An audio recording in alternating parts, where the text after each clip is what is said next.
بابی قندو تبزه ای قندو تبزه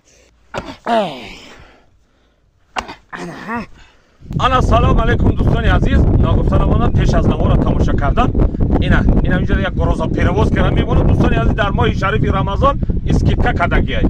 110 روبل بود اینا بازی 80 روبل کدگی ادا کدا براتون آمد یک چی بور کدگیم شولی یک لودکچک بور کدگیم آورده سر ادا آوار کو بنوار 110 روبل بود اینا با 80 روبل کدگی مرا من این رقمشون زنگ بزنید به خاطر بها کو یافته روی کنه و تن روی کنه تن روی کنه ای بابی قندو تبزه تو دیگه ای بابی انا بچه کو نتای تو دیگه محلش دکو بچه ما بچه های یاشکی بودیم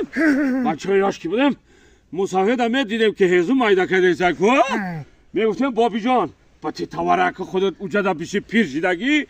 ما خودمون مایده میکنیم احسن شما زور گذاشته این بابی یعنی دوره شما زور بود و گذاشت رفت اگه دوره مو اومده مایده که بابی جوانای حاضره همین نمیفهمیده حالی با همین توار در تاری کلام میگم پاقا میکنم فکری مسافر داره نمیکنه نمیگی که بچه من بابیت پیر شده بخیزم توار ایداش بگیرم توار میزنم پاقا کدم بابی جون مایده که گپه بیشو نکن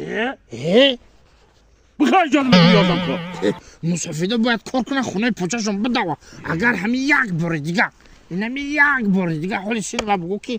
بخی مایده که حاضی ماما زنگ میزنه میگم بابی این زنی پناهی داره این باشی بچه که شتنق کدم شوخی همین یکی ها شوخی کدم بده یا چوی دم که بابی مایده که بده